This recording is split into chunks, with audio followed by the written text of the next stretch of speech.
Welcome back. I'm Alfred Lamont Weber. It's a great privilege to be here with Karen Holton, and who's here with us to activate the Intergalactic Resettlement Program. And we're all being activated as part of this program. And this program is being activated by it. And so, without further ado, I am turning the proceedings over to you, Karen. Thank you, Alfred. I want to thank you for having me back. So much has happened since the last time I was on your show, Alfred. I have to take a few moments to do some announcements before I get into the presentation, because I'm sure everyone's going to want to hear this really good news. So after I did the last show with you, there were some people who watched the show and they reached out to me and they contacted me through my website.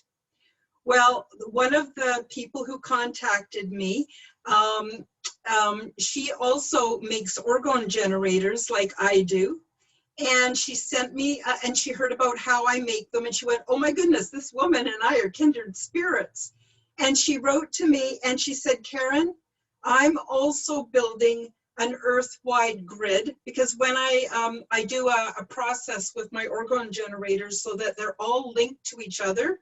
So everyone I've ever had or made and anyone I ever will have or make are linked to make them exponentially more powerful. And then they go out into the world and they form a grid, a positive energy, positive timeline grid. So she wrote to me and said, Karen, I'm doing a grid too. Mine is called the New Atlantis Grid. Her name is Kimberly Manley. She's just incredible. So she said, would you be willing to swap some orgone generators and let's link up our grids and make them even stronger? I wrote back and said, Kimberly, fantastic idea. Give me your address and tell me which one you want and I'll send it to you right away. And I did. So after that, she received it and she went, oh my God, she could feel the energy from it. And I asked her to be on my show, which is the Quantum Guide show. And she had never been on a show before.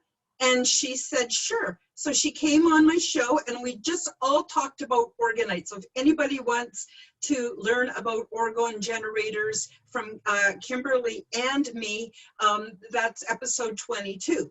So then after that, she started making me some orgone generators to send to me, which I've received. And I just want to read you one little paragraph from the letter I got from her, an actual real letter that I got from her. And she said after she did the show with me, she did the Goddess Golden Spiral and Return of the Goddess to open a portal within the grid to connect my piece during the new moon of 9/17/2020. She said, thanks for waiting so I could do this meditation. So she is doing her own spiritual work, but including my orgone generators. So then just today, I got to show you what she sent me. She sent me this beautiful orgone generator, very powerful. I don't want to take too long because we've got a presentation to do, but she sent me this beautiful orgone generator. It weighs a ton. It's full of the most amazing semi-precious stones. And then she sent me this little one with hematite and rose quartz. So today I anchored them in and linked them into my grid. And because this type of phenomenon is beyond the three-dimensional, there is no time or space. It works backwards, forwards, and in all directions. So now she and I are doing grid work, our own grid work, but also together grid work. And so we're helping. And this woman's amazing. Like, she goes out and she gets direction on where to go, and she'll drive out to places and she'll dig a hole and she'll bury organites in there. And then she'll leave a piece of fruit or something for a blessing. Anyway, she's just amazing and she does great work. And so I just wanted to tell you about that, because that's a huge global phenomenon that we're now executing as part of the new positive timeline.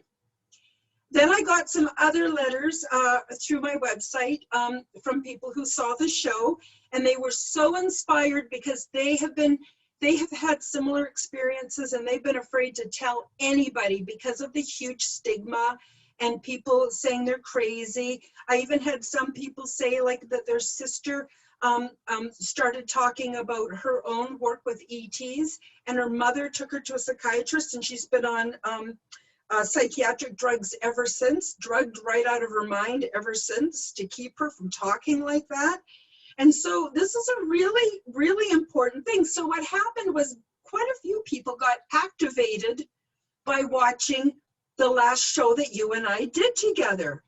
So there's more, but tomorrow, Matthew from Forbidden Knowledge News and I are going to be doing a show with you, and we'll get into that whole section that's also been activated and come out of this. Then I also got a letter from a man named Tom, and he has a website, and he has been reluctant to share his story due to, you know, public opinion and this and that, and he was inspired. And I actually met with him, and he's going to be on my show next month. So basically what's happening is people are watching the show going, oh my God, I'm not the only one. This woman's on here talking about some of these experiences that I've had. They contact me. If possible, I try to get them on my show because I want them to see that it's not that hard to be on a show. To be a guest, it's pretty easy, and you know, and I take extra strides to make sure they feel comfortable and everything, and they're not, you know, there's nothing to rattle them or anything. I very much respect where they're at, and then they can go off and they can start doing their own shows. And so this is becoming already, just in the few weeks since we talked, you know, there's half a dozen people out there making a difference in the world that were afraid before, and they've been activated and they're doing it now. And I want to also thank the people who watched your show, who came over and subscribed to my YouTube channel. I really appreciate that. And I've gotten a few orgone generator orders, and I'm very grateful for that. You see, I'm saving up to move into better housing. I'm in a sort of a low income housing area right now. With all this stuff that's coming with COVID, you know, it's already a bit dangerous to live here. I don't really want to live here. I want to live in a little bit better neighborhood before the riots and stuff start. So I'm saving up to move in the spring. So all of this is helping me greatly. And I'm just so happy. And I also just want to mention Karen McDonald again, who is a friend of yours and who has recommended people to shared my information with other people. So they've been writing to me. Some people ask me to speak to my ETs on their behalf. Well, it doesn't really work that way. I teach people how to do their own contact. I think that's better. But a few people, I did do some praying and some healing work remotely. I didn't charge for any of this. And they've written back and said, oh my God, you wouldn't believe it. You wouldn't believe the difference. Thank you. I know you really did pray for me because I've had this happen and that happen. So there's a movement exploding out there just from us doing that last show together, Alfred. And I just wanted to share all this good news with you because, you know, the good is wrapped up with the bad, and there's a lot of good going on, and we're actually doing something really exciting here. So I just wanted to thank you so much for having me on your show. And also a really important thing I want to tell people is I don't expect anyone to believe me. That's not why I'm here. I'm here to share my experience. It activates the ones that are supposed to be activated, or the ones who are ready, and then it takes off from there. So although I'm sharing information that people can choose to believe or not believe, I'm not asking anyone to believe me. I know my story sounds completely, almost ridiculous, but it is what it is. It's my experience. And so I encourage people to do their own research, but I also encourage people to reach out for themselves, because I'm not the only one. There's a lot of us, Alfred, doing this work. So that's sort of what my announcements are. And thank you for letting me tell everybody, because things are moving and shaking here. Yeah. So do you want to say anything before I go into the screen share, Alfred? Well, for me, it's very encouraging to to hear you say that. That's, you know, because we all go through these multidimensional experiences, which to others may sound completely I know how it sounds. completely 90-degree turns from Yeah. normal reality. But Yeah. I'm very happy that what we're doing together here is beginning to activate reality in these upper dimensions, and I think that that's very important and very fortunate. So back over to you. Okay, I am just going to go to screen share, and I'm just going to go through this much slower. So, and I'm going to add more detail and more depth and flesh things out a little bit more. And there's no way we're going to get through. We'd be lucky to get through a quarter of this today, but I'll do my best. And some of it is a repeat from before, and some of it I didn't cover last time. So I'm going to do the whole thing this time, if that's okay with you, and we'll just get into it. So it's the Intergalactic Resettlement Program. And I start with an introduction just to clarify a few things. So everyone knows my name's Karen Holton, and I'm here today to tell everybody about my paranormal experiences and to introduce you to the Intergalactic Resettlement Program. I think my history and my paranormal experiences are important for people to hear, because a lot of people are having similar paranormal experiences, and it's only another step for them to actually make contact. And so I think it's important for me to sort of give the background information as well. And I also want to mention that the images were provided by a friend of mine named Marco Antonio Calle, and he also goes by VERA OFFWORLDS on social media.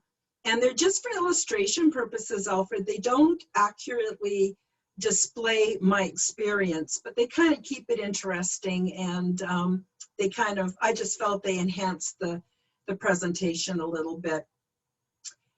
So in 2017, my guides told me that it was time to come out of the closet and make public my experiences and my knowledge about the Intergalactic Resettlement Program. Before that, I wasn't talking a lot about it, because I just got so tired of the eye rolling and people, you know, being really uncomfortable with me talking about this type of stuff. So I kind of didn't talk very much about it. And I didn't go public until a year ago. Only a year ago did I start really being guest on other people's shows and started producing my own shows and being more open about it. So this is pretty recent. This isn't like I've had 30 years to think about this. This has just been very, very recent. And my memories have spontaneously unfolded without hypnosis or any regression therapy. I haven't had any of that. They emerged slowly as I became more public with my experiences, but I don't have full recall. I just remember what I remember. So I might remember some aspects of a particular event, but I don't have all the details. So, you know, if people want me to provide a bunch of facts that make it easier for them to swallow, I may not be able to do that. I'm just giving it as I recall. And what's interesting is it's almost like I recall in little batches. So I recall, and then I go public with it, and then it's almost as though the going public with it stimulates more memories. It's really quite an interesting process, I have to say. So I didn't learn about this phenomena from research or books, and I have reading comprehension issues. So I've read very few science fiction novels. I only know my own experience, and my experience is not based on anybody else's work. So it's not like I went digging for material anywhere. I didn't. This just is how I experienced it. And I don't represent the beings from the Intergalactic Resettlement Program in any way, and I'm not their spokesperson. I only speak to what I know and experience. Many of us have had these experiences, but most people don't remember. And further, I don't have language for all of my experiences, but I've chosen best I can to relate my experiences, concepts, etc. in common English. Now, Alfred, these beings they're not that far ahead of us, but they've evolved to a point where their culture, their thinking, their ways of being are so different from us that it's difficult to put it into everyday terms and language, because our language doesn't make room for a lot of these experiences. Now, if I spoke another an indigenous language, and I went and sat with indigenous peoples who were in touch with their culture, they'd know exactly what I was talking about. But amongst the colonized world, not so much. So I've been encouraged to provide information so that people can make up their own minds about the options that they may choose from for dealing with future world events. I've seen some future timelines, but the future's not set. So that's why I'm hopeful with the new positive timeline, because I think we can change things along the way to make it so we don't necessarily end up that way. But there's enough concern over what's going on, not just on a planetary and as far as our geology goes, and earth changes and space weather and space changes. There's enough going on besides our insane political climate, that it might not be safe to live here anymore. Now, I'll clarify that as we get into the program. I got to tell you right up front, you are not, as far as I know, I'm not going to say it's impossible, but as far as I honestly know, what will not happen is a big spaceships land, in our town, and all those people that want to go get on the spaceship and they take off. That is not my understanding at all. So I just want to state that up front, because some people think that this is going to be an easy evacuation as things get tougher, but it's not really, doesn't really work like that. And again, I'll get into that more in the presentation. So as I stated before, I'm not part of any Earth-based group, religion, or philosophy, and I'm not part of the secret space program. What I would like to add is I'm also not part of any Earth-based political group. I have no political affiliation. It's not that I don't care, it's that I personally have not seen any Earth politics that are actually going to end us up on a new positive timeline. And as far as the beings that I have contact with, there's nothing to be afraid of, because these are absolutely benevolent beings. They have a do no harm mandate. They do not interfere with human free will. They may become involved when we ask for help and we prove that we're serious by altering our lifestyle and thinking so that we can hold sufficient frequency for contact. So what that means is they're not going to interfere. They're not going to interfere with what's going on Earth. But as individuals improve their lifestyle, improve their philosophical beliefs, their ways of thinking, their ways of seeing things, and they become an elevated human being, then they can hold the frequency, and then contact can happen. So when the student is ready, the master appears. And depending on how ready we are and how open-minded we are, then appropriate contact can begin. So a couple people wrote to me and said, Karen, can you contact ET for me? I've got terrible health problems. I want to know what to do, this, that, and the other. Well, that's not how it works in my reality. How it works in my reality is I reach out and teach people how they can better their lives so that they can make their own contact. Because that's the way it has to be. It has to be that people are willing to do their own personal work, improve their own psychology before they're able to be ready for contact. And when they're ready, contact will happen spontaneously on their own on an individual basis. What this also means is I'm not starting a religion or a cult. I'm not even starting, besides a Facebook group, I'm not even starting a group. I'm not doing anything where people can become members. This is strictly a very personal program where people can improve their lives and then experience contact for themselves when they're ready. And that's how it works. So I just wanted to clarify that because some people, you know, they, as much as they want to, I mean, I can pray for people, I can send healing, but they have to make contact on their own and they have to do their own work. And this is possible for everybody, not just for Karen. So I'll just continue now. So I also don't know species or racial names, planet names, or group names. And my ET friends are not from any specific star system. This is an unorganized, frequency-based movement, and when we are ready, contact commences. Later on in this presentation, I will be getting into, you know, what the beings look like and that sort of thing. But basically, the beings that I met, they were born on these ships. They have immigration from different star clusters and star systems, from different galaxies, and they're, you know, they interbreed.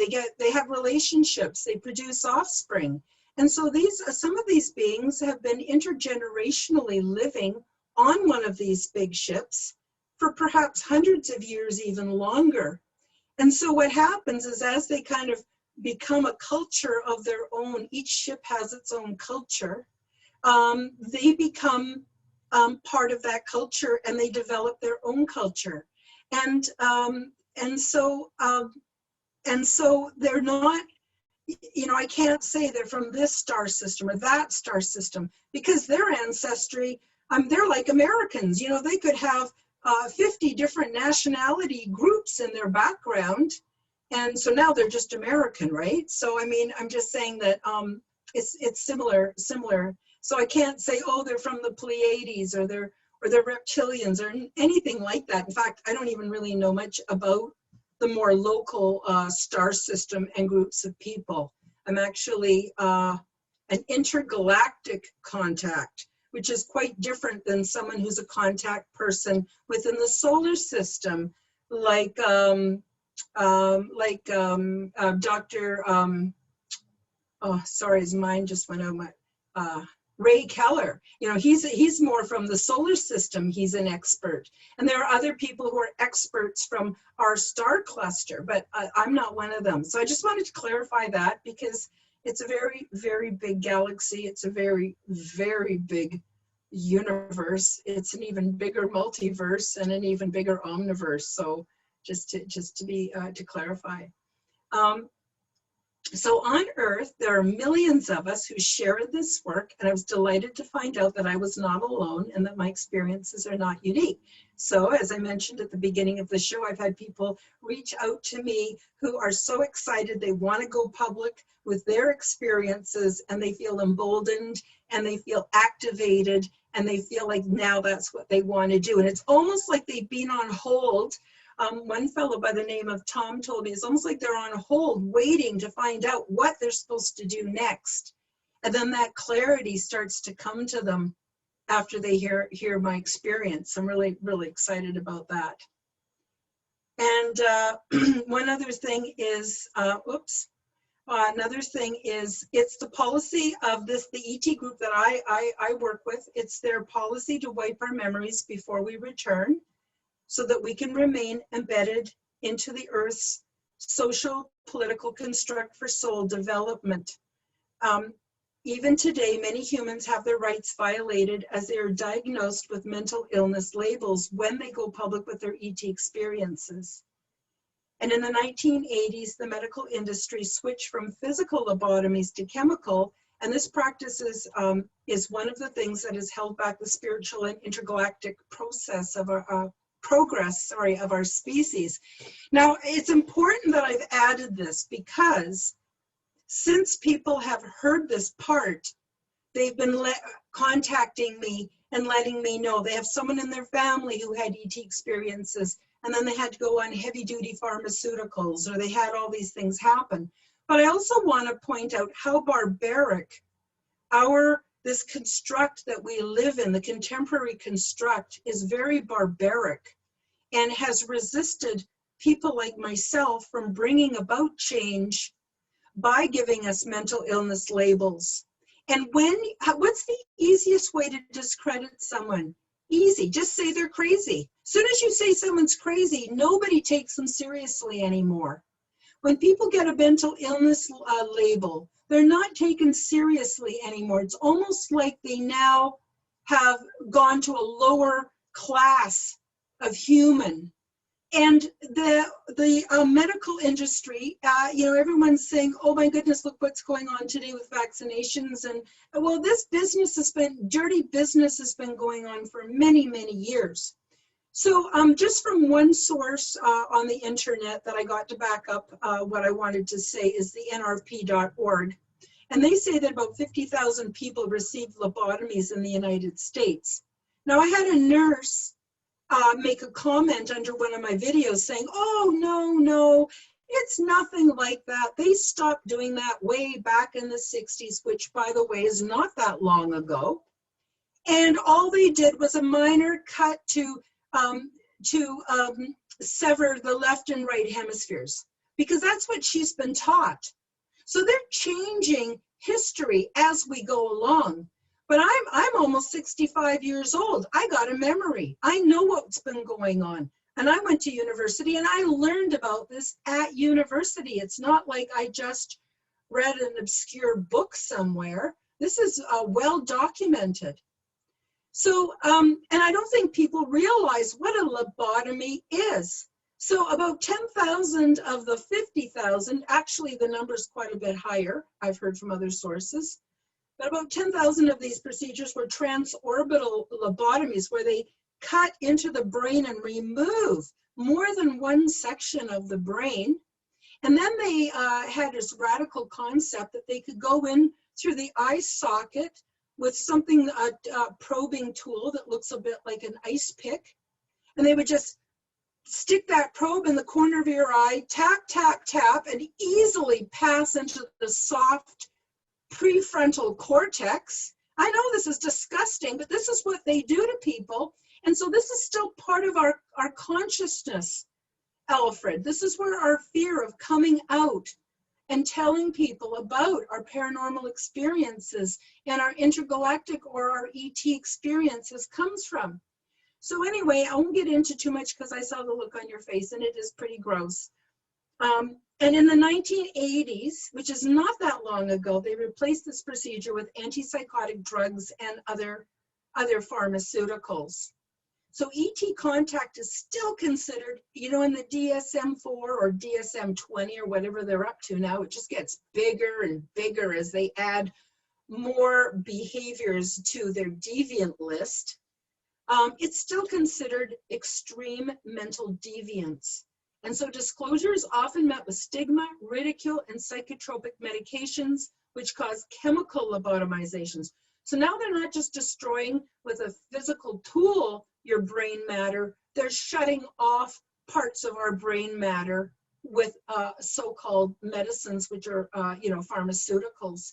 Now, if you want to bring this even more into the now, part of the transhumanist agenda is playing around with chemicals that we breathe in that shut down our spiritual parts of our brain and overactivate the areas of the brain that fit in better with the construct. So see, this is still going on today.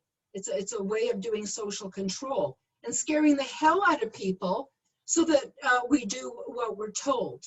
And it's no different today. But I wanted to bring that out because there's a lot of reasons why people are terrified to come forward with their experiences. But since this is activating people and they're hearing me talk about it and saying it, saying what happens to people who come out and go public with this is helping a lot of people. They're going, you know what? She's right, and we need to talk about this now. Do you have anything you want to add to that, or any questions, Alfred, before I get into the next section? No, but I'm finding this very valuable information, and please don't let my facial expressions censor anything. I would just, the the definition of a lawyer is a smart young person who couldn't stand the sight of blood. I don't like it either. I have a very difficult time watching, you know, gruesome stuff. And I have a very, very difficult time with the whole child sex trade industry and all of that. It just sickens me beyond to the point of grief. So that's why I don't want to labor this too much. But people, please do your research. You can go online and see what they've been doing to people. And this is just within the last 50 years, Alfred. They've been still doing this business. So it doesn't surprise me that they want to come out with some kind of a Frankenstein vaccination for everybody. Pardon me for being so bold, but although I'm not a member of any political party, I am quite intensely political. And that's probably not going to change overnight. So to carry on, I want to give you a bit of my experiences, my paranormal history and my background. Because it wasn't just like I had a normal life and I woke up one day and suddenly I was contacted by ET. No, it's been a slow train coming and an interesting journey it sure has been. So my intergenerational contact, we'll start with my grandmother. She became a healer and a midwife, and she knew how to do all kinds of cool things. There was a man in a nearby farm, and he had had some major surgery on his back, and he was in a body cast, and he was in so much pain, they could hear him moaning from the next farm over. And my grandma sent my uncles out to capture a skunk with its stink gland still intact. And they did, and they brought it home, they killed it, and they brought it home. And Grandma took the stink sack and she mixed it with a bunch of herbs and things in a big pot. And she built a huge, big, giant Q-tip with a stick and a rag wrapped around it. And she took this horrible smelling stuff over and she put the stick in there, and then she put it down the back of the man's cast. And it was the only thing that took his pain away so that he could sleep and he could recover. Now, who knows? Grandma had no medical training, and probably they wouldn't have taught her that anyway. But because, I'm going to tell you a little bit in the next paragraph how she came into contact with ET. But and then there was my mother. Now, my mother didn't believe in ETs and psychic and all of that. Freaked my mom out, so she really didn't want any talk about all of that. Meanwhile, here she was, very psychic. She was an alternative healer, and she went and took some training in biokinesiology, and that was what she called it. But she'd been doing this healing for a long time. And Mom never charged money, and Grandma never charged money. They just would heal anyone they could. It's quite a very interesting background. And then there's me. I experience clairaudience, precognitive memory, other psychic abilities, angelic and ET contact.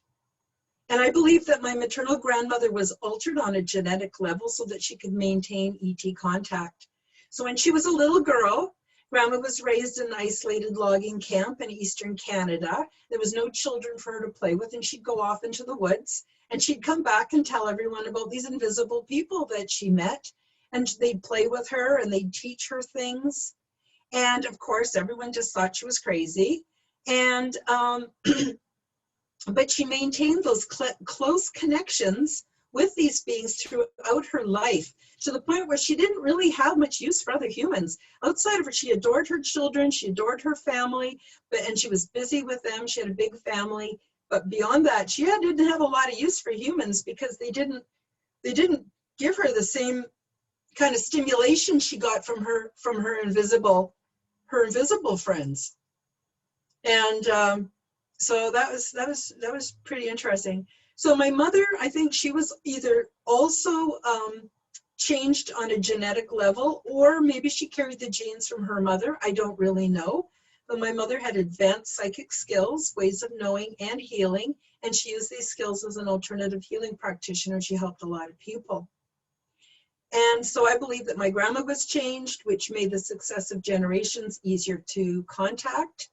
And I also have a niece who's very in tune. When she was a little girl, she'd wake up in the morning and do these amazing, elaborate drawings with things that look like hieroglyphics and stuff. And she said, oh, my friends, they're from, she couldn't pronounce it for a while. And when she got a bit older, she said, oh, it's Pleiades, my friends from Pleiades. So my whole family's riddled with these experiences, even though they don't talk about it, around a lot of other people. And then there's the other side of my family. My birth father was a very unusual person and possibly had ET contact.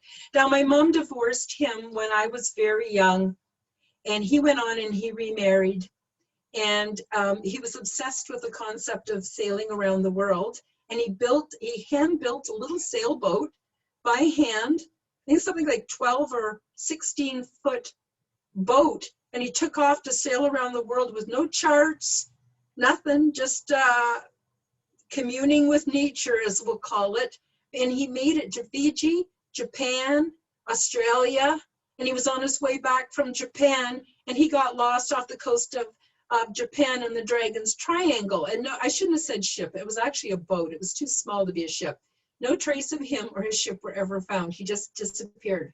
Just boom. One minute he was there, and the next minute he was gone. Nobody knows why or where. And of course, in my heart, I hope he ended up with ET, because the thing is that ET is a lot more benevolent than any of us could ever really even imagine, based on my experience. I'm not saying they're all like that, but that's my experience.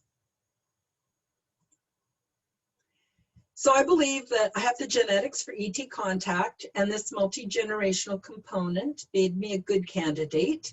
And there is a possibility that I may be a hybrid being.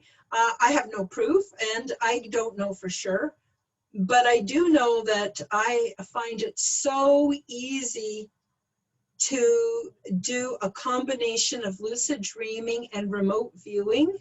So easy. And other things that, just not your typical human being. And I'm not saying I'm better or more advanced or evolved. Nothing like that. It's just that I have a feeling I may be a hybrid being. And so some of us are ordinary people who have extraordinary experiences. And I believe that we all share the potential for ET contact.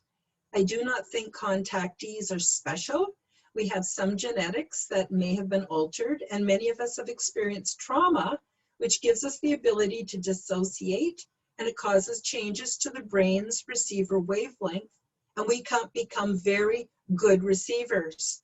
I'm going to talk a little bit more about that, but it's just very interesting how almost every empath, true empath that I talked to, had some tremendously terrible experiences in early childhood, in childhood. It seems to make us open up. Well, I'll just get into that in the next section. Do you have any questions, Alfred, about my family history? Well,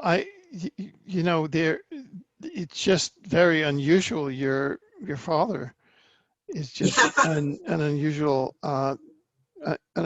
family story, and the fact that you're on your mother's side, that they have psychic abilities, and yet the belief systems are not overtly ET. It's just a lot of very, very interesting things.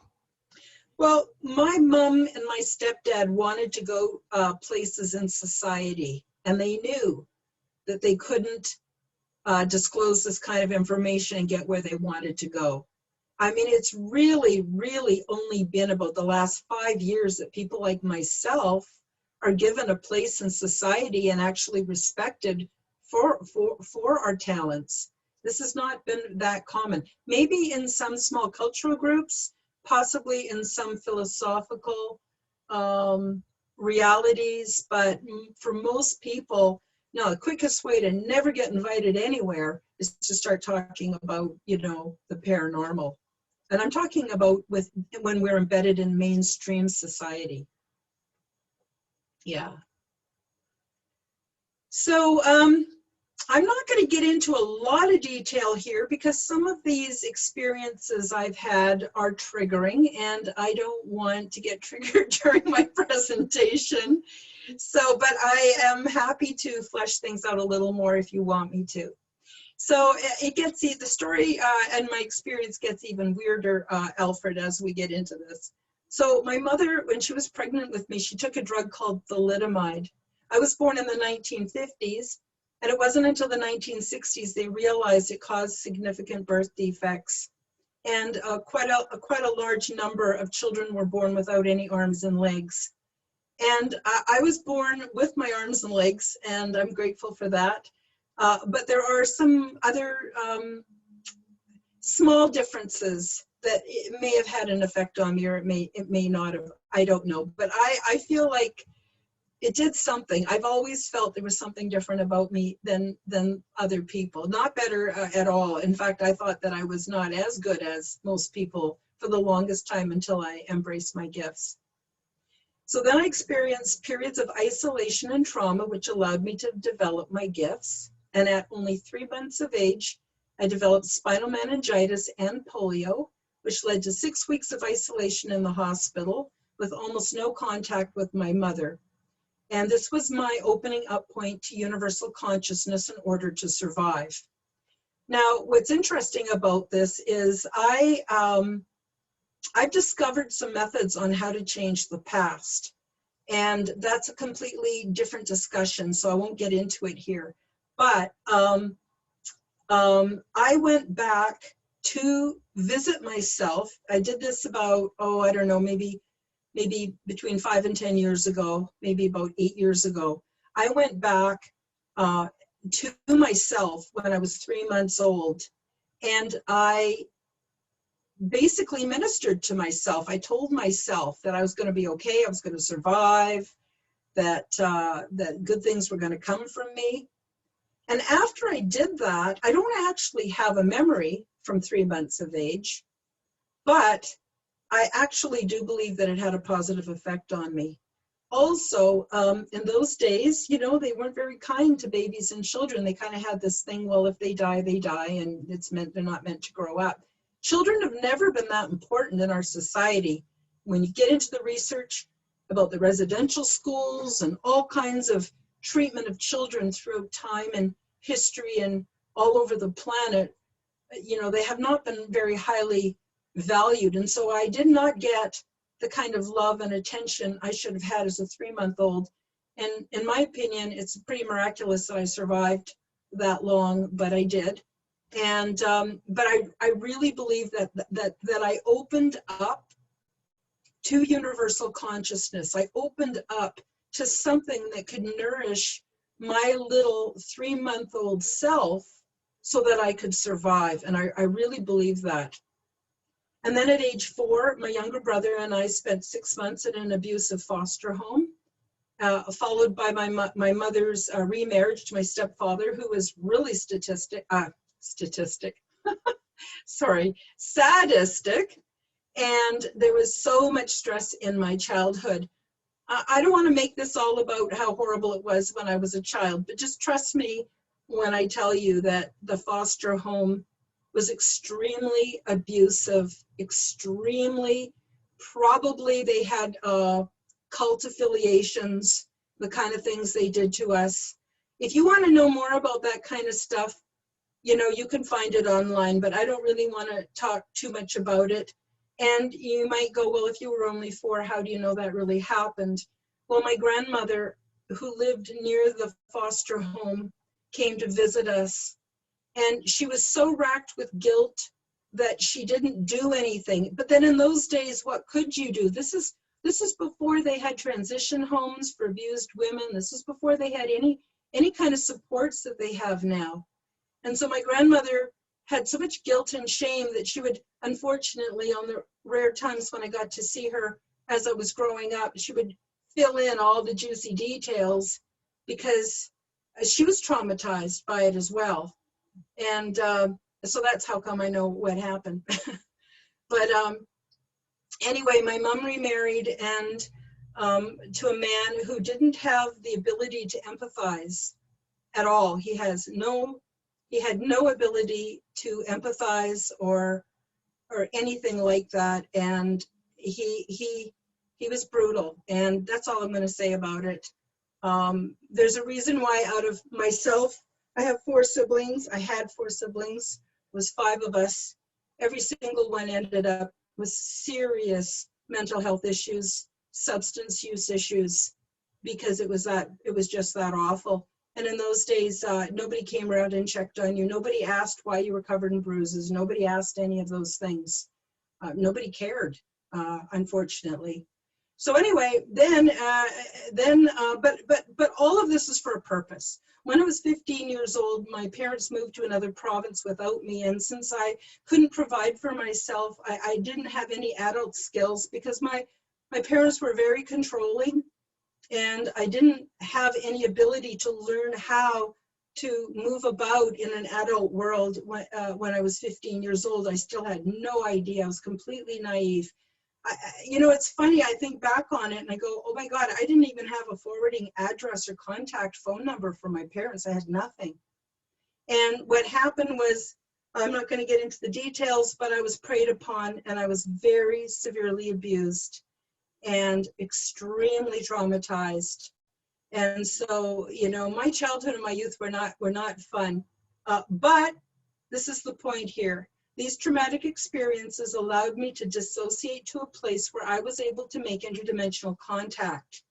Trauma causes us to become innocent like children. We've got no energy for resistance. And so this time leads to benevolent unseen forces that come in to assist us. And I would say the most common example of that is angels.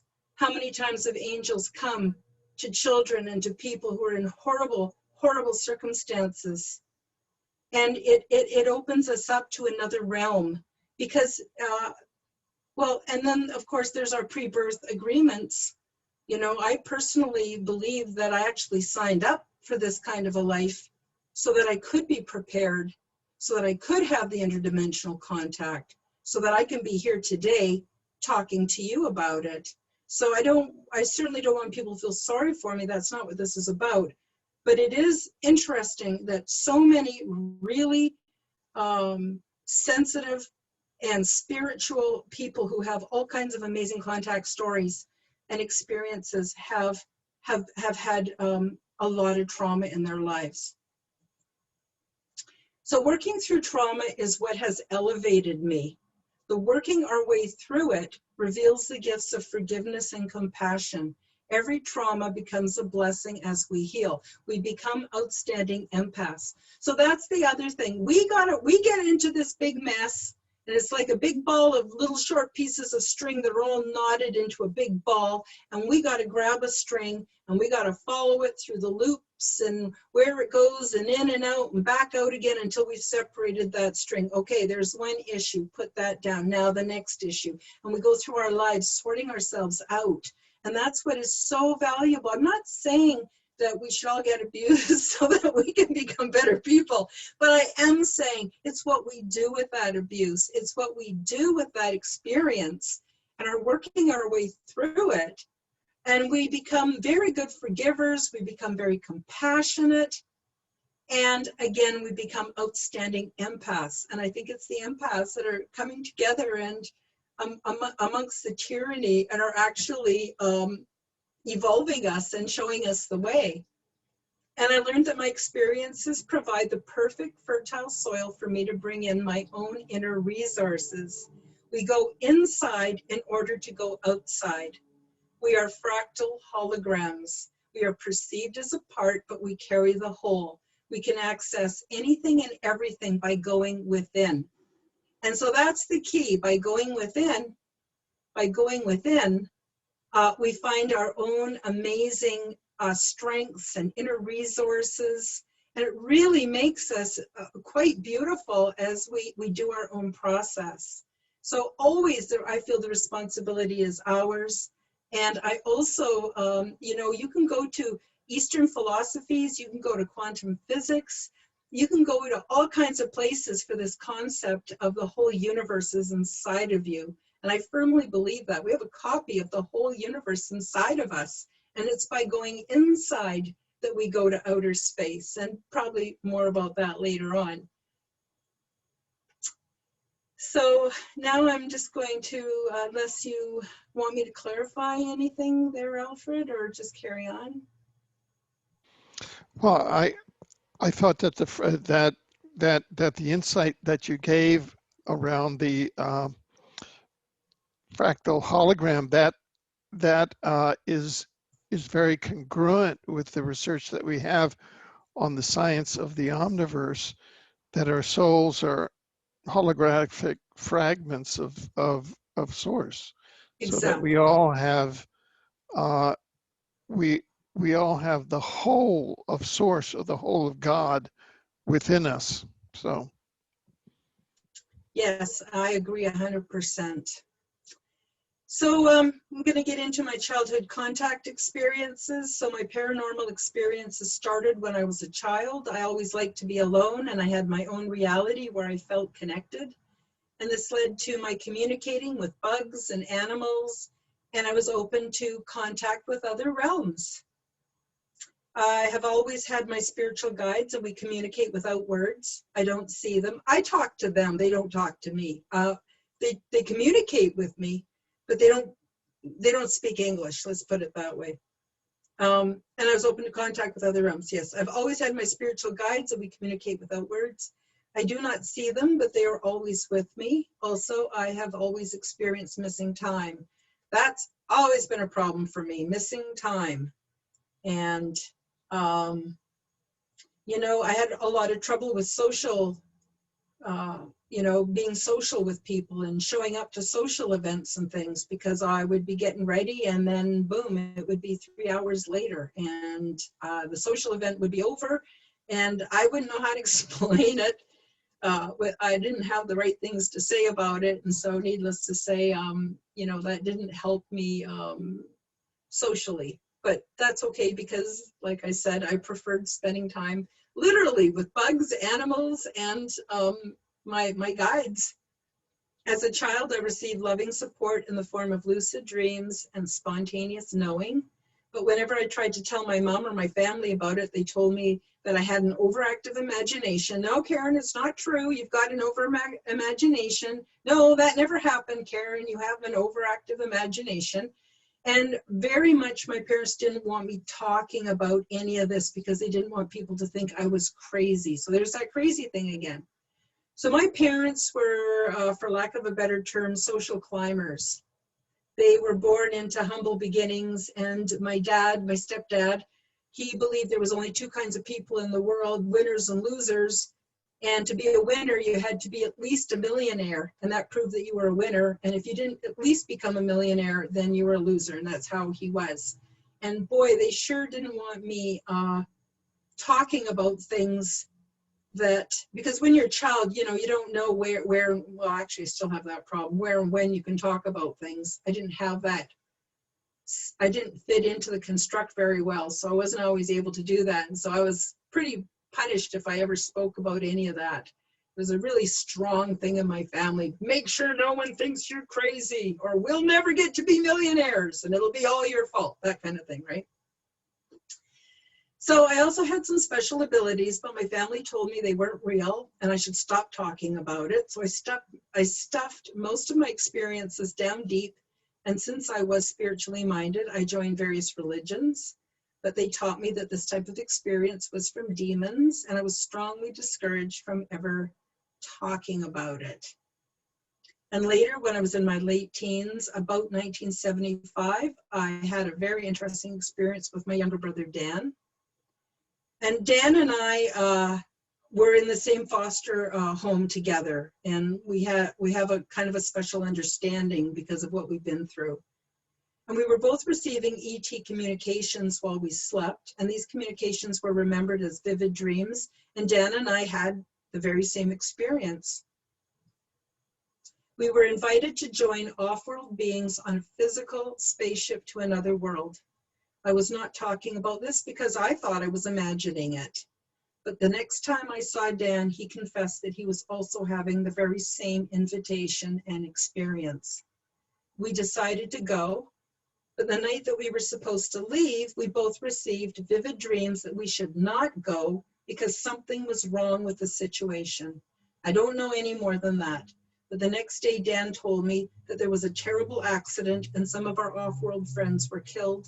And that's all I know. I kept listening for contact back then, but there was only silence for a number of years.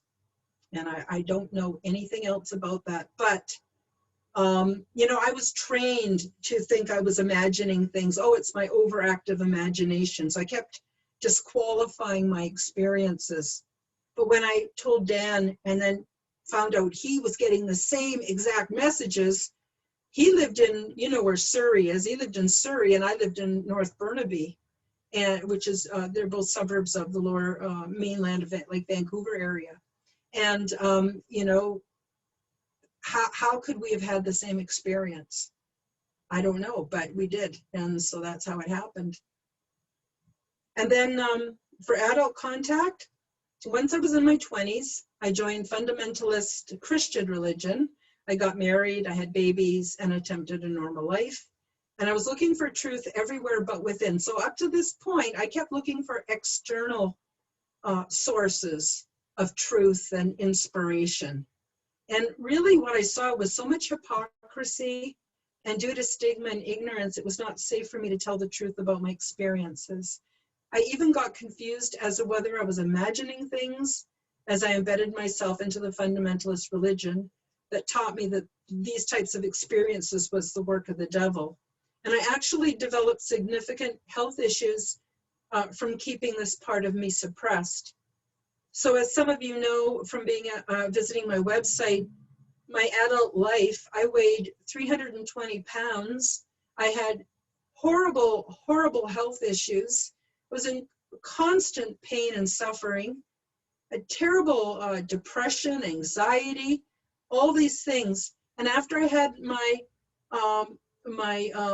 spiritual awakening, which came in a few different levels, but when I finally really got on with it and decided, no, this is real, this is my life, I lost almost 200 pounds. And I haven't had a weight problem since. So here I was, and it was because I was stuffing. I was eating and eating and eating in a sort of attempt to stuff all of my experiences so that to try to make them not real, because I didn't want to be different. I didn't want to be basically a freak of nature, and I sure didn't want to be working for the devil.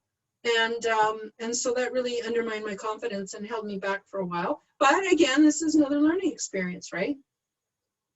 So I left religion in the 1990s, and I realized that there was so much supportive evidence that there was no way that I could have imagined it all. And when I finally realized that what I was experiencing was real, I had a huge personal crisis because it shook up my whole constructed paradigm.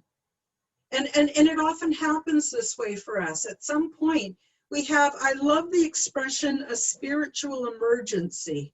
It's being recognized now that we have these spiritual emergencies, which are often labeled as mental illness and treated through allopathic, I don't know if that's the right word, medicine, mainstream medicines. When really, when people are given the right kind of support and love and lots of hugs and stuff, they come through it amazingly well and intact with a greater understanding that there's so much more than what the construct has given us. So the construct, you're born into it, your parents believe it, your grandparents probably believed it.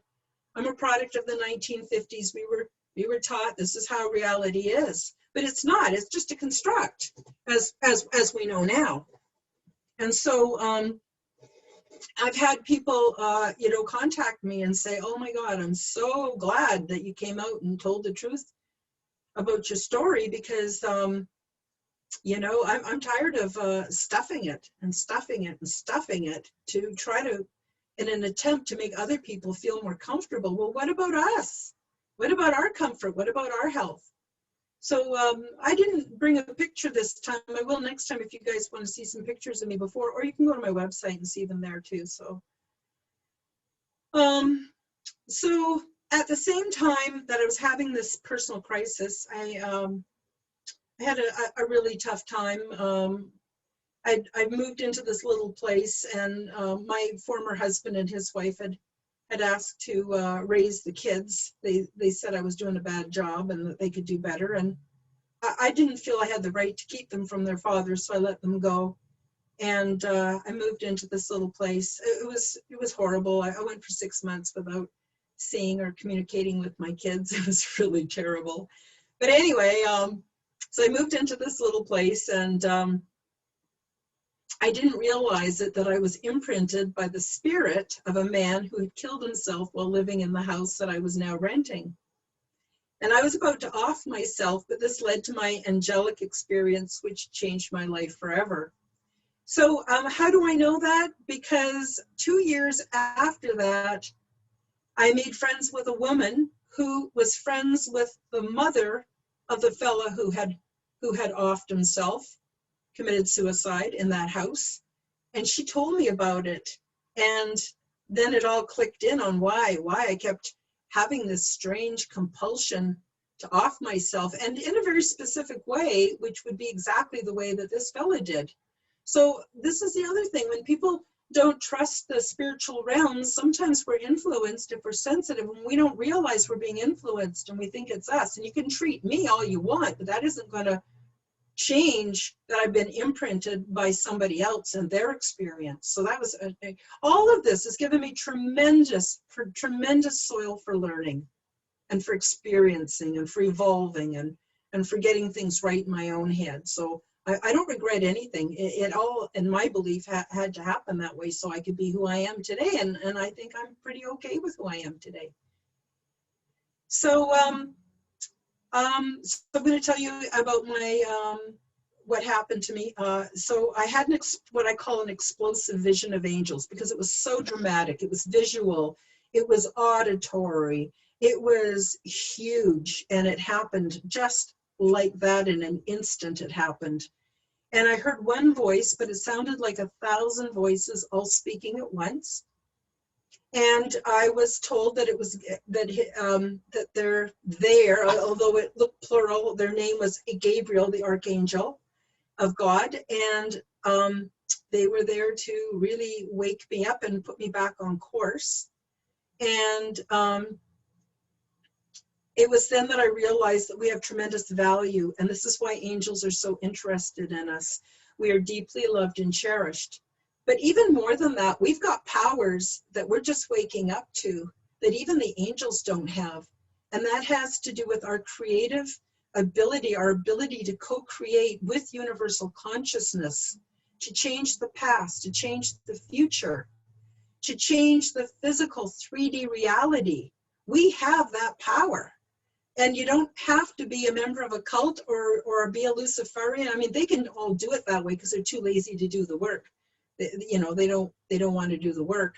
They don't want to go about it in the correct channel. So they try to do it through ritual and magic and stuff. But we all have that amazing creative ability, and angels are extremely interested in us and very protective of us because we have this. And I don't know about other beings in the omniverse, but I do know that humans, we have a tremendous potential, and I'm very, very excited about that. So I learned that the angelic realms love us unconditionally, and there's nothing we can do to change this. All we have to do is be willing, have a willing spirit, and make first contact. They're always there, but we got to invite them in, because this is our realm, and they're waiting, and they're ready, and they're able to come in and help. But they need a space to come into. They need us to create that for them to come into our lives. And at that level, all parts of our life journey are sacred and fuel for soul evolution. We are intimately known, and nothing is hidden from these ones. And I'm not kidding, Alfred. Even if, I'm not saying that you want to go out and kill people and do terrible things, but even if we had done terrible things, it's still, our journey is still sacred and still fuel for soul evolution. So, and so from the angelic perspective, we're just deeply loved unconditionally. So whenever people are feeling alone or feeling estranged or feeling unloved, if they reach out to the angelic realms, that love is there. There's nothing we can do to make that go away. So that's a pretty cool thing. So Gabriel told me that I could die if I wanted to. This is getting back to the night where I was going to off myself. But if I wanted to stay, they would give me a helper. And after thinking about it for a couple of days, and I did, I had to think about it because I thought, wow, I mean, who gets offered gifts by angels? Like, this is really important. I didn't want to screw it up. And I thought, you know what? I bet you wisdom, because if I have wisdom, I can find my way in this world. I can do a little bit of good to help people. I can make sure that I protect myself. If I have wisdom, I probably could get the most out of that. You know, I considered money, and I'd considered fame, and I'd considered popularity. I considered all those things because those are all kind of quick routes to power. And a lot of us feel pretty powerless in our lives. But I decided on wisdom, and the angels are incredibly merciful. So they said, yeah, they would send me that gift. Now, that doesn't mean I'm the smartest knife in the drawer. In fact, part of the reason why I asked for wisdom is because most of my life I've been pretty naive and taken advantage of and disrespected and had a lot of horrible things happen to me that if I knew, if I was smarter, wiser, I knew I could protect myself. So wisdom was something I felt I really, really needed. And so this led to much challenge and inspiration, but throughout it all, I was never alone. I just want to also qualify, it wasn't like, poof, I became full of wisdom. It didn't work like that. I got all the experiences coming at me rapid fire so that I could build the wisdom and exercise the wisdom and learn how to be wiser. It was really interesting. But anyway, throughout it all, I was never alone. I was able to actually complete a university degree as a straight A student in 2004, even though I have very poor reading comprehension. And you know, Alfred, when you go to university, boy, there's a lot of homework.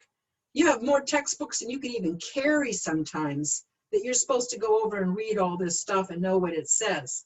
Well, so anyway, I had a few tricks. I actually would sleep with my textbooks under my bed. I did all kinds of neat things to be able to do it. And actually, this isn't 100% accurate. I did get 1B, but it was in statistics, and that was a really tough course for me. So the rest was all A's, though. So anyway, Yeah, being honest I there. noticed that you did confuse statistics with sadistics. Yeah. Well, sometimes when I'm talking about a subject that I don't really want to be talking about, I'll switch words without meaning to, you know. But yeah, no, my stepfather was sadistic, and I took statistics. Yes, very right. Which was great because now I know how much statistics are used to lie, and do damn lies. So, you know, that was good that I took that course. So anyway, I was able to get a degree, and so I have a diploma in what was called Women's Studies, which is an interdisciplinary program critiquing all forms of oppression. And then I took a social work program, but instead of taking child apprehension or one of those mainstream courses, I took all the fringe stuff. So I'm a generalist, and I took all the fringe stuff. And boy, that was great. And it was exactly what I needed because, you know, I'm kind of a fringe person. So it helped me to even better understand the fringe world and how the fringe world even came to be fringe, you know. I took a lot of sociology. I just loved it. I don't know why, I just loved it. And I had good instructors. I was very lucky. But anyway, getting on with this.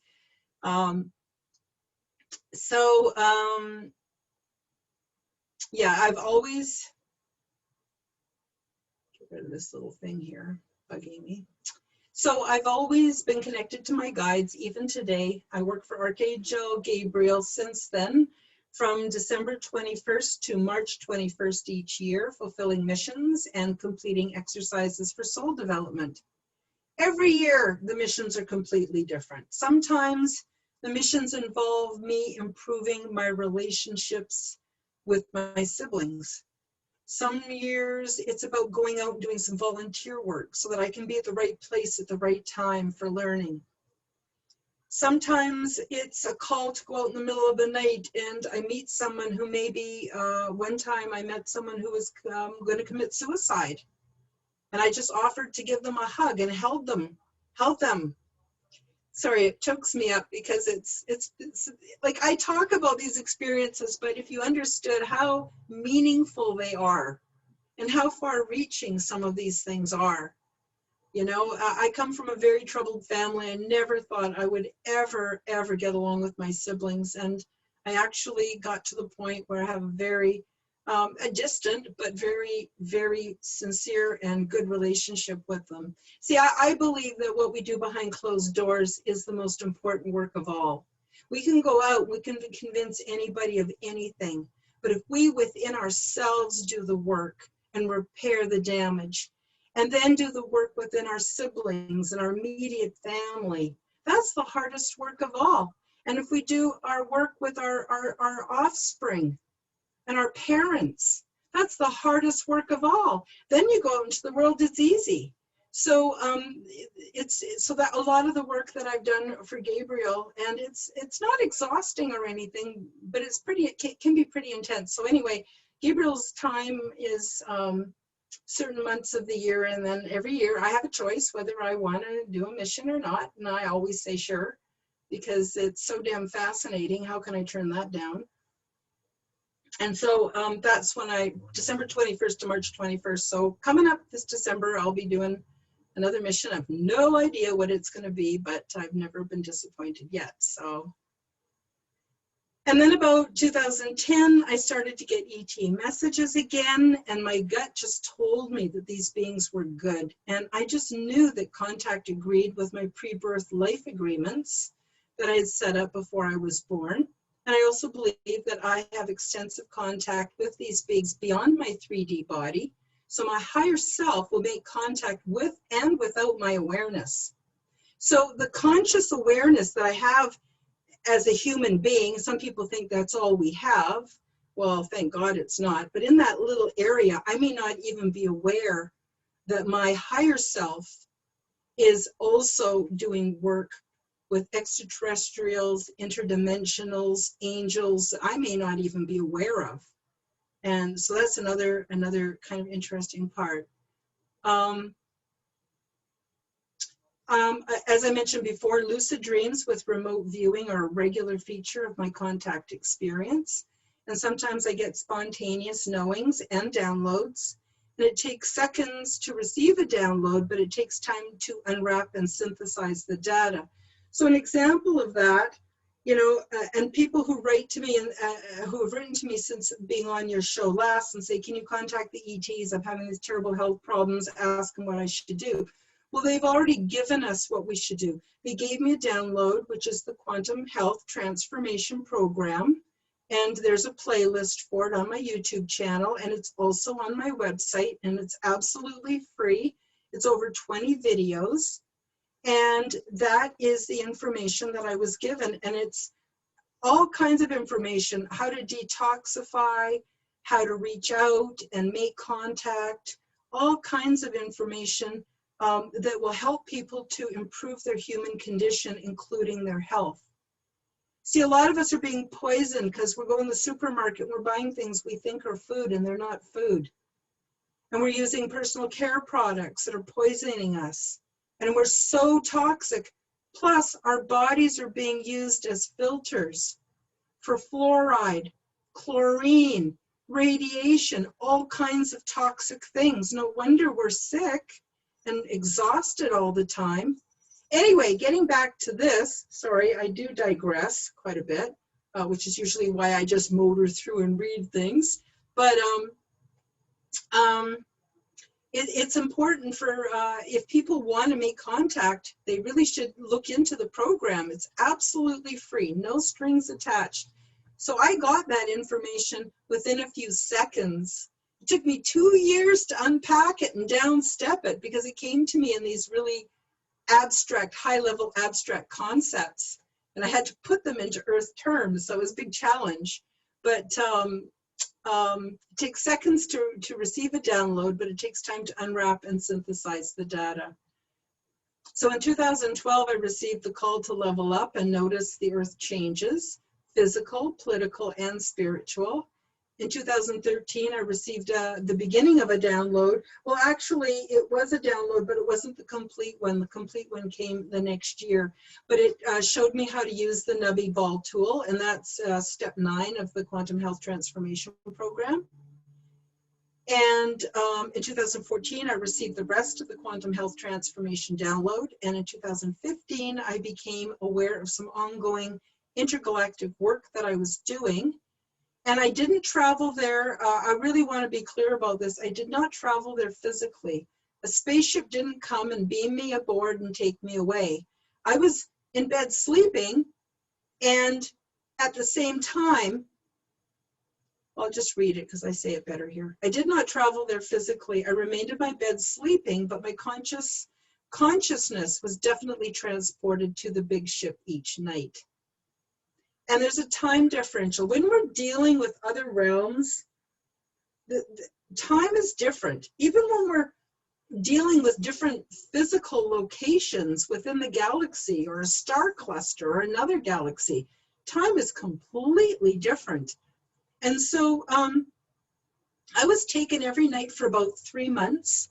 And in the morning, I would remember this vast amount of information because it was more, I don't know how to describe this, but I was gone for like 3 years of experience that I experienced at night during a 3-month period. So I don't know if it's because they're not bound by a rotation around the suns. They don't have a 24-hour cycle. I don't know. And also there are times when I'm outside of my physical existence where time and distance don't exist. So it makes sense that I was returned before waking up in the morning, even though I experienced being gone for weeks. And I have no physical proof, but I do have some very vivid memories. I was completely blown away, but waking up every morning and remembering all the stuff I'd done, like 3 weeks worth of stuff, including eating and sleeping and doing physical things. And then I would wake up in the morning, and then that would happen again that night. It happened every night for 3 months. And I was socially paralyzed by it because I had to spend my day thinking about what I had experienced, what I was remembering. And of course, it didn't make as much sense then as it does now, but you know, I sure couldn't talk to people about it, and yet I was completely obsessed with it. You know, my kids were tired of hearing. My kids are growing up. They're growing up by this time, and they're tired of hearing about it all. They just kind of go, yeah, that's nice, Mom, because they've been hearing about all this stuff. But yeah, it was pretty cool. And no, I don't have any proof. And I know the nuts and bolts ufologists don't appreciate my kind of experience. They see it as kind of confounding everything. But like I said, I'm not here to convince anybody. I'm here to activate people who have had some common experiences, or people that have had a lot of trauma and they know they're empathic, but they don't realize that this is just the beginning and there's so much more that can come from being the kind of people that we are and the experiences that we have. So after this, I began to do more research, and I found out about Dr. Stephen Greer's CE5 movement via YouTube back in about 2015. And that's when I also discovered Paul Hellyer and the Disclosure Conference. I discovered it about the same time, even though I believe that was a couple of years earlier that he did that. And as a result, I started to meditate and reach out for more contacts. So finally, I'm not fighting it anymore. I'm just going with the flow. And also I had some, I'm sorry, did you want me to clarify anything, Alfred? Well, I wanted to bounce something back and forth with you. We're now about 10 minutes away from the 90-minute mark, Oh, boy. Which I found is about as much, yeah, you know, that attention span, and especially this is a very, there's a lot of density in this material, and you've gone over a lot of things that take people a lot of time to really absorb. Okay. And so what I'm thinking is maybe at the 90-minute mark to really make that part one, Yes. and then we can schedule a part two. How does that sound to you? That sounds fantastic. And I hate to say this, but you may even need a part three if you want Sure, the whole sure. thing. Yeah, yeah. We'll just see there is no rush here. And so we have about 10 minutes now or so. Okay. So just yeah. How about if I just do my real-time sightings and Bob the Gray, and then we'll cut it there. Yeah. And also I don't know if I mentioned this at the beginning, but since I was on your show last, I have chopped this presentation down into 3 pieces, Yeah. and I'm offering them on my website as PDF files. Okay. And I'm charging $3.99 Canadian, which is like about maybe $2.70 American. It's not Okay. much, but every little bit helps to support the work. So they can go and download the PDFs if they want from my website. And I also have the actual presentation that I did at Forbidden Knowledge News Con in May of 2020. And it is now cut into 3 pieces to make it a little bit, easier for people to watch. Right. And it's on my YouTube channel. So, so if people want to go and read the rest of my experience or watch my presentations, what they won't get is all the fill-in information that I'm doing on your show for the first time. Right. So I'll just motor on then a little bit. I just want to talk about my real-time sightings. Yeah. What Yeah. I mean by So should I? Well. what?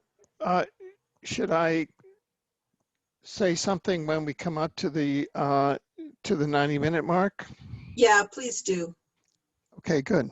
Go ahead. It's probably coming fast, so I'll just quickly read this over here. Yeah. So, and that way the next section really gets into a whole new part of the presentation too. So one time I was driving up Vancouver Island, and it was at nighttime, and I noticed some headlights over the water, and they were facing me. And I thought, gee, that's weird. I don't remember there being a landmass there. So I pulled over and I looked out and I saw the lights, but I couldn't really see if there was land or anything underneath them. So I got back in the car, I continued to drive up island, and the headlights followed me. Now there's no way this could have been a car, because the headlights would not be facing me. They would be facing straight ahead if it had been a vehicle. And I thought that was very interesting. The next time I drove down Vancouver Island, I stopped at the same spot and there was no landmass out there. So something with 2 lights was following my car up island, and I don't know what it was. Another time I saw a cigar-shaped rainbow interdimensional craft. So I was looking up into the sky. I saw this thing. It was kind of like gray metallic, like a cigar-shaped. And at one end of it, a rainbow, a circular rainbow appeared. The rainbow came out, engulfed the cigar-shaped craft, pulled it into the rainbow circle, and then the whole thing disappeared. Another time, I watched quite a few times, I've seen saucers at dusk in the clouds. So just when the sun's going down, before it hits the horizon, there seems to be a change in the way the light interacts with the clouds. It's a really good time to spot UFOs. And of course, I've seen orbs of all sizes. And I get a funny feeling before I see a craft. Like, when you get the urge to look at the clock and you look and here it's 11:11. And you don't know why you got that urge to look at the clock just then, but you did. So it might be an interconnection of consciousness. I don't know. You just happen to look up at the right moment. And I also believe they want to be seen. Otherwise, why would they allow themselves to be seen? I mean, if they've got the technology, I'm not talking about domestic or earth-created crafts or reverse engineered crafts. I'm not talking about that. I'm talking about legitimate ones that are from someplace else, either another dimension or someplace else.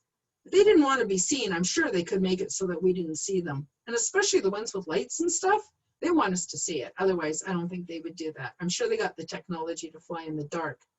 Alfred, how much time do I have? Because I could leave Bob the Gray till next time if you want. I think that might be wise. Okay. Because we want to do Bob the Gray justice.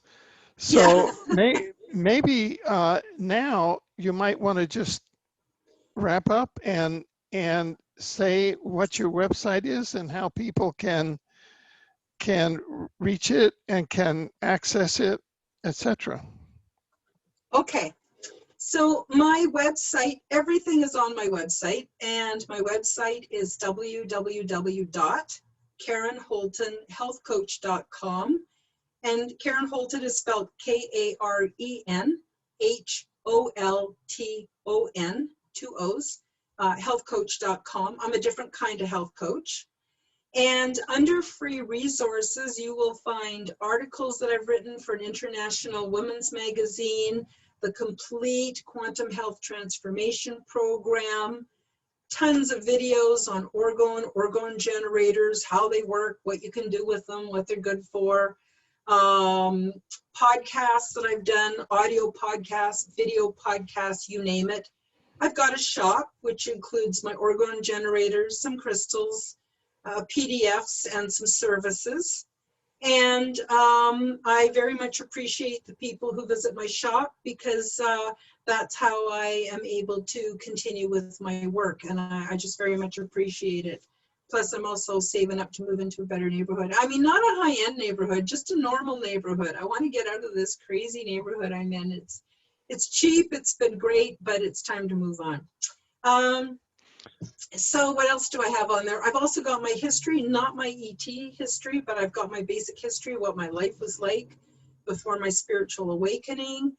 And I've got a links and resources page where you can find people who I appreciate a lot, who have some amazing stuff to offer, like Alfred Lambermont Weber is on there.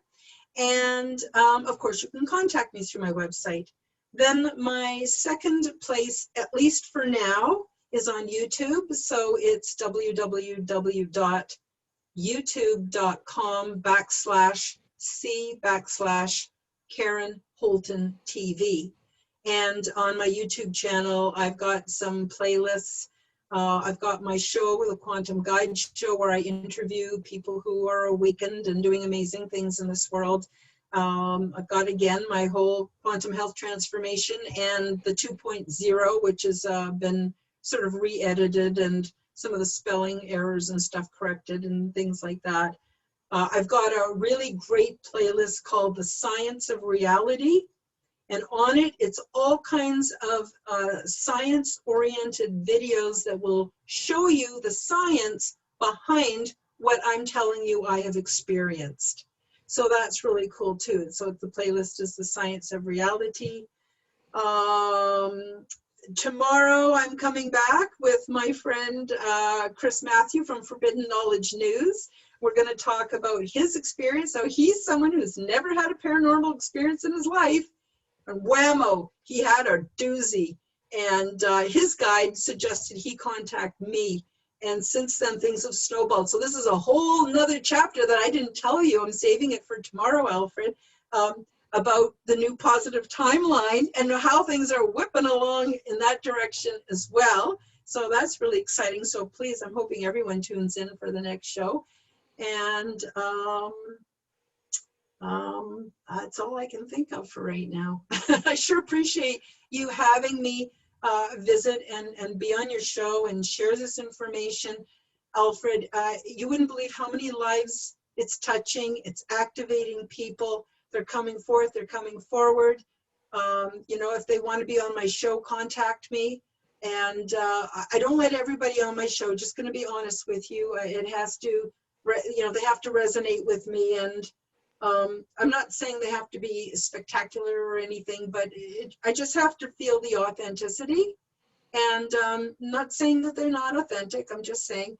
And also, you know, people can feel free to write to me, but please don't ask me to ask ET on their behalf, because it is my sincere desire to help them to make their own contact. I have it direct. I mean, how cool is it to communicate with angels and ETs and interdimensionals and have so much amazing training and information? I want everybody to have this. I don't want to be the keeper of the arcane information. That's not my job. My job is to help other people be their own keepers. Well, that's really a noble impulse, and that's beautiful. And I really want to thank you, and I want to salute and honor your work, Karen. And so we'll take it up next time with, is it Bob the Gray? Yeah, Bob the Gray, yeah. Okay, good. Yeah. See you and, then. and I just want to also tell your viewers, make sure you read Alfred's books, because they'll give you all the background information you need to know about the Omniverse. Okay, There Alfred. you go. Okay. Okay. Good night. Night. Thank you. Thank you.